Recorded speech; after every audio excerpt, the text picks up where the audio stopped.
रहमतुल्लाहि व बरकातुहू नहमदुहु व नसल्ली अला रसूलिल करीम अम्मा बाद फ़क़द क़ाल अल्लाहु तआला फ़िल क़ुरआनिल अज़ीम व फ़िल फ़ुरक़ानिल मजीद अऊज़ु बिल्लाहि मिनश ஷைத்தானிர் ரஜீம் பிஸ்மில்லாஹிர் ரஹ்மானிர் ரஹீம். எனக்கு கொடுக்கப்பட்டுள்ள தலைப்பு புதிதாய் பிறப்பவர்கள்.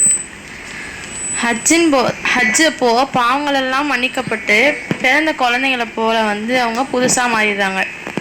அந்த பரிசுத்தமான வாழ்க்கைக்கு தொடர்ந்து உறுதி பூணுங்கள்.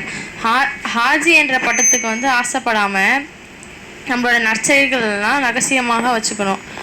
ஹஜ்ஜு போகும்போது மஸ்ஜிதுல் ஹராமில் நம்ம செஞ்ச நல்ல விஷயங்கள் எல்லாம் தொழுகையில் அப்புறம் ஒழுக்கங்கள் எல்லாம் நம்ம உள்ளூருக்கு வந்துட்டோம்னா நம்ம மஸ்ஜிதில் செய்யாமல் இருக்கிறவங்களுக்கும் நம்ம அதை சொல்லி கொடுத்து கடைப்பிடிக்க சொல்லணும்.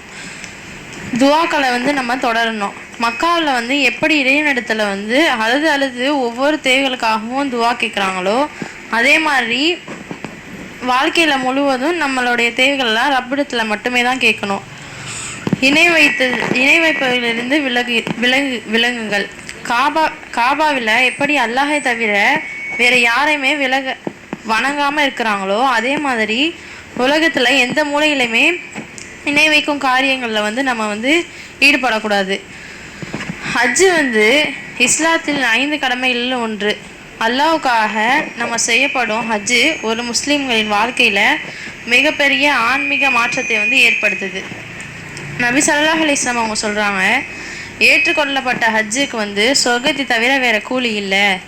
இன்னும் யார் அந்த ஹஜ்ஜை செஞ்சு அதில் ஆபாசமான பேச்சுகளையும் பாவங்களையும் செய்யாமல் இருக்கிறாங்களோ அவங்களுடைய தாய் வயிற்றிலேருந்து பிறந்த குழந்தைங்களை போல் அவங்க திரும்புவாங்களாம்.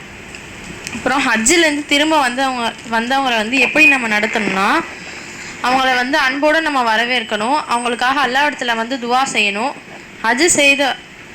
ஹஜ்ஜு செய்து வந்தவங்கள மதித்து நடக்கணும். அவங்கள புகழ்ந்து தற்பெருமை உண்டாக்கும் அல்லாஹ்வை அருளை நினைவூட்டணும். ஹஜ்ஜிலிருந்து திரும்ப வந்தவங்கள அல்லாஹ்வை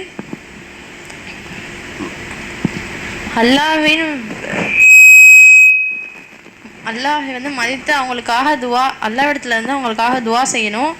ஹஜ்ஜை பெற்று தூய்மையாக இறையச்சத்தையும் வாழ்க்கையும் முழுமையாக காத்திருக்க நம்ம முயற்சி செய்யணும். இணை வைப்பதில் இஸ்லாத்திற்கு மாறிய முஸ்லீம்கள் அல்லாஹ்வின் மிகப்பெரிய அருளை பெற்றவங்க. அல்லாஹ் யாருக்கு நேர்வழி காட்டுறானோ அவங்களுடைய இதயத்தை இஸ்லாத்திற்காக திறக்கிறானோ. இஸ்லாத்தை ஏற்றுக்கொண்டவங்களை நம்ம இழிவாக பார்க்கவோ பேசவோ கூடாது. அவங்களுடைய கடந்த கால பாவங்களை எல்லாம் அல்லாஹ் மன்னிக்கிறான். நபி ஸல்லல்லாஹு அலைஹி வஸல்லம் அவங்க சொல்கிறாங்க, இஸ்லாம் அதற்கு முன் செய்த பாவங்களை எல்லாம் அல்லாஹ் அழிச்சிடுறான் அப்படின்னு. இஸ்லாத்தை ஏற்றுக்கொள்றவங்களுக்கு நம்ம குரான், தொழுகை மற்றும் மற்ற மார்க்க கலை அறிவுகளெல்லாம் நம்ம அவங்களுக்கு கற்றுக் கொடுக்கணும். அறிவுகளை புதிய முஸ்லீம்கள் என்று ஒதுக்காம சகோதரர் அல்ல சகோதரிகள் மாதிரி நம்ம நம்மளோட கூட வச்சுக்கணும். முஸ்லீம்களாக பிறந்து நமக்கு கிடைத்த இந்த இஸ்லாமிய அருளை உணர்ந்து அல்லாஹ்வுக்காக நன்றி செலுத்தணும். அப்புறம் ஹிஜ்ரத் என்பது ஒரு இடத்துலேருந்து மற்ற இடத்திற்கு போகிறது மட்டும் கிடையாது. அல்லாஹின் திருப்திக்காக நம்மளுடைய ஈமானையும் மார்க்கத்தையும் பாதுகாப்பதற்காக செய்யும் தியாகம் தான் ஹிஜ்ரத். அல்லாஹ் குர்ஆனில் சொல்கிறான், நம்பிக்கை கொண்டு ஹிஜ்ரத் செய்து அல்லாஹின் பாதையில் தங்கள் செல்வங்களாகவும் உயிர்களாலும் போராடியவர்கள் அல்லாஹ்விடத்தில் மிக உயர்ந்த பதவியுடையவர்களாக இருப்பாங்களாம். அப்புறம் நபி ஸல்லல்லாஹு அலைஹி வஸல்லம் அவங்க சொல்கிறாங்க, நபி ஸல்லல்லாஹு அலைஹி வஸல்லம் அவங்க ஹிஜ்ரத் போன போது மக்காவில் முஸ்லீம்கள் கடுமையாக துன்புறுத்தப்பட்டிருப்பாங்க. அல்லாஹ்வின் கட்டளையின்படி நபி ஸல்லல்லாஹு அலைஹி வஸல்லம் அவங்க மக்காவிலிருந்து மதீனாவிற்கு ஹிஜ்ரத் செஞ்சாங்க. அவங்களோட அபூபக்கர் ரலியல்லாஹு அன்ஹு அவங்களும் இருந்தாங்க. காவாஃப் தருவில் 3 நாள் தங்கியிருந்தாங்க. அப்போ அல்லாஹ் அவங்கள பாதுகாத்தான். இதை பற்றி அல்லாஹ் குர்ஆனில் சூரா தௌபாவில் சொல்கிறான், அனைவரும் ஏற்றுக்கொண்டபடி ஹஜ்ஜையும் வழங்கி அந்த நன்மைகளையும் வாழ்வில் நிலைத்திருக்க அல்லாஹ் அருள் புரிவானாக.